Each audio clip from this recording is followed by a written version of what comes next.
น้ำตกเจ็ดสีครับไม่มาน้ำตกเจ็ดสี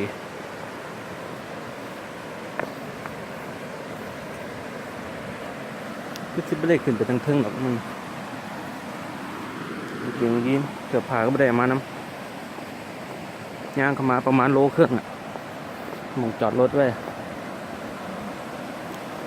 ชั้นที่หนึ่งว่าคือหลายสั้นแท่นมันมีจากสั้นแนวสองสั้นนี่เป็นว่าฮะสองสั้นนะเราเป็นสั้นเดียวจะแพงแดงสามครั้งเนี่ย